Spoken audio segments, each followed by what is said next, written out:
നിങ്ങൾ നീതിക്ക് വേണ്ടിയാണോ അതോ സ്വന്തം കുടുംബത്തിന് വേണ്ടിയാണോ നിലകൊള്ളാറ്? ലോകത്തെ ഞെട്ടിച്ച ഒരു ഇറാനിയൻ വിസ്മയമായ എ സെപ്പറേഷൻ എന്ന സിനിമ. പേര് പോലെ കേവലം ഒരു വിവാഹമോചനത്തിൻ്റെ കഥയല്ലേത്. നിയമം, മതം, വർഗവ്യത്യാസം, പിന്നെ നമ്മൾ ഓരോരുത്തരും സാഹചര്യങ്ങൾക്കനുസരിച്ച് പറയുന്ന ചെറിയ ചെറിയ നുണകൾ, ഇവയെല്ലാം ചേർന്ന് ഒരു കുടുംബത്തെ എങ്ങനെ തകർക്കുന്നു എന്ന് ഈ സിനിമ നമുക്ക് കാണിച്ചിരുന്നു. എല്ലാവർക്കും സ്വാഗതം. നമുക്കൊരു കഥ കേട്ടാലോ. സിനിമ തുടങ്ങുന്നത് നാദറിലും സിമിനിലുമാണ്. അവർ ജഡ്ജിയോട് സംസാരിക്കുകയാണ്. സിമിന് ഇറാൻ വിട്ടു പോകണം. തൻ്റെ മകൾ ടർമയ്ക്ക് നല്ലൊരു ഭാവി അവിടെയുണ്ടെന്ന് അവൾ വിശ്വസിക്കുന്നു. എന്നാൽ നാദറിന് പോകാൻ കഴിയില്ല. അയാളുടെ അച്ഛൻ അൽഷിമേഴ്സ് ബാധിതനാണ്. അയാൾക്ക് നിങ്ങളെ അറിയില്ലല്ലോ എന്ന് സിമിൻ ചോദിക്കുമ്പോൾ നാദർ പറയുന്ന മറുപടി വളരെ ശ്രദ്ധേയമാണ്. പക്ഷേ എനിക്ക് അയാളെ അറിയാലോ. ഈ ഒരു വാചകത്തിൽ നാദറിൻ്റെ വ്യക്തിത്വം നമുക്ക് വ്യക്തമാണ്.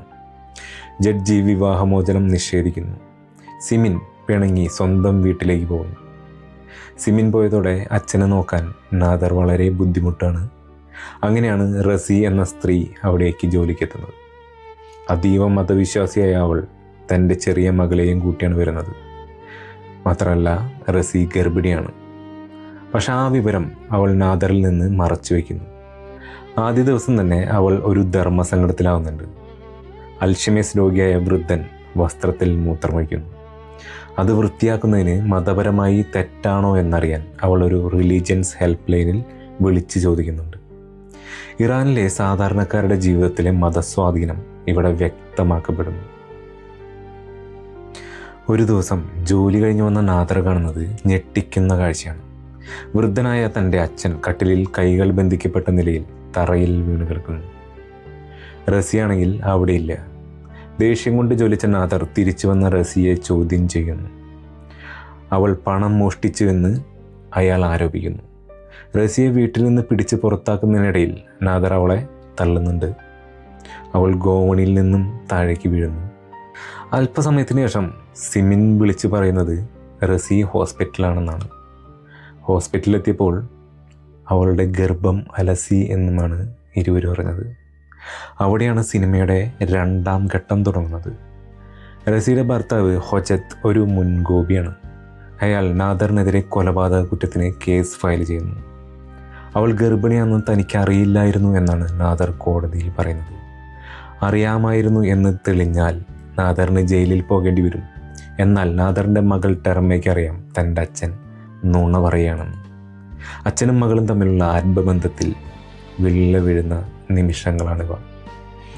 ഹൊജത്ത് കോടതിയിൽ വെച്ച് നാദറിനെ ആക്രമിക്കാൻ ശ്രമിക്കുന്നതും തൻ്റെ മാനം പോയെന്ന് റസി വിലപിക്കുന്നതും വളരെ തന്മയത്വത്തോടെ സിനിമയിൽ കാണിക്കുന്നുണ്ട്. ഇതിനിടയിൽ സിമിൻ ഇടപെട്ട് കേസ് ഒത്തുതീർപ്പാക്കാൻ ശ്രമിക്കുന്നുണ്ട്. പണം നൽകിയാൽ ഹൊജത്ത് കേസ് പിൻവലിക്കാമെന്ന് ഉറപ്പാക്കുന്നു. എന്നാൽ നാദറിനൊരു കണ്ടീഷനുണ്ട്. തൻ്റെ തള്ളലിലാണ് കുട്ടി മരിച്ചതെന്ന് റസി ഖുറാൻ തൊട്ട് സത്യം ചെയ്യണം. അവിടെയാണ് കഥയിലെ ഏറ്റവും വലിയ ട്വിസ്റ്റ്. റസി സത്യം ചെയ്യാൻ മടിക്കുന്നു. അപകടം നടന്ന തലേ ദിവസം നാദറിൻ്റെ അച്ഛൻ റോട്ടിലേക്ക് ഇറങ്ങിപ്പോയപ്പോൾ അയാളെ രക്ഷിക്കാൻ ശ്രമിക്കുന്നതിനിടയിൽ റസിയെ ഒരു കാറിടിച്ചിരുന്നു. അന്ന് തന്നെ അവൾക്ക് വേദന തുടങ്ങിയിരുന്നു. അതുകൊണ്ട് നാദർ കാരണമാണോ കുട്ടി മരിച്ചതെന്ന് അവൾക്ക് ഉറപ്പില്ല.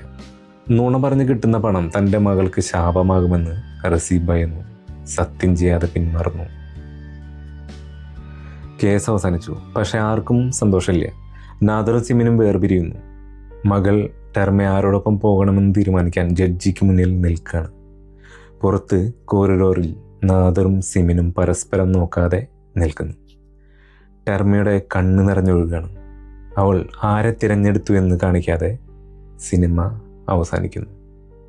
ബന്ധങ്ങളിലെ നിസ്സഹായാവസ്ഥ പ്രേക്ഷകരുടെ ഉള്ളിൽ ഒരു വിങ്ങലായി അവശേഷിക്കാൻ ഈ അവസാനത്തിന് കഴിയുന്നു എന്നാണ് ഞാൻ കരുതുന്നത്.